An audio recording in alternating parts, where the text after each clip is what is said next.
Drew Pinsky joins me now. Dr. Drew, thanks for being here. Pleasure. You watched the hearing. Obviously, the COVID fraud was front and center. Yes. And you know well the cost of that this what thing. happened here. I mean, 300 billion plus, just astounding. And one wonders if we'll ever get it back. Oh, I don't think so. The only ones we're going to claw back are the ones that continue to commit the fraud, because CMS is on this now. They're monitoring things. But still, there are states like mine in California where they're resisting looking at the fraud. It's incredible to look at the difference between Florida and California, for instance. I was watching it during COVID and thinking, we have an A/B test here. We have one in Florida. They're open, they're chasing the fraud. We have one in California where they're turning a blind eye, we're still locked down, schools are closed, and the damage was untold. It laid bare so much for us, and I feel like Rand Paul, I'm confused. I'm confused why the entire government doesn't want to understand what happened and doesn't want to make sure it doesn't happen again.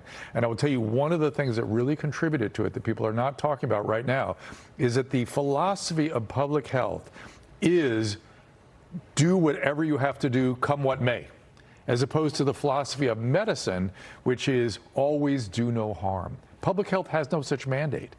And Francis Collins was on the record saying, I just went after this virus. I didn't care what happened. Right. That's insane. And if that's going to be the public health mandate, then we're going to have government protections in terms of our civil rights, our money, our liberties, our health, our well-being, our bodily integrity is under attack if we don't safeguard that. Are oversight mechanisms not in place in some of these blue states? Because you mentioned California, yes. And we saw in Minnesota the $250 million in the Feeding Our Families, which was discovered by a citizen journalist. Right, a young man who just and went it seems in those states there was no mechanism of oversight. Not any mechanism. They immediately went into the legislature and said, how do we shut this down? So no more people can investigate this. Right.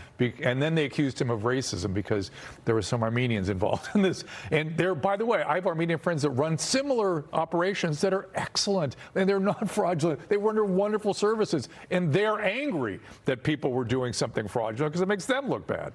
Bottom line, last few seconds, what needs to be done to stay on it, to do as best we can? You know, I think Rand Paul is on it. He's been on this from the beginning. Ron Johnson has been on this. And we've got to come to an understanding of what happened to make sure it doesn't happen again. And there are a lot of unanswered questions still. I think poor Dr. Fauci fell victim to something I see happens in my peers a lot. They get very excited when they start getting famous, and it adulterates their judgment.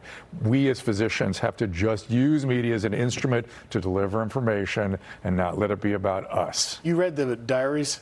I did. Narcissism. You know, call it what you want. I've seen this over and over again in my peers. It's what causes them to do overprescribing to patients that are celebrities because they get so excited about taking care of a celebrity. And the exact same thing happens when they start to get attention in the media. They don't know how to manage it, and it changes their judgment. And they do untoward things like we saw here. And then you put the public health mandate on top of that.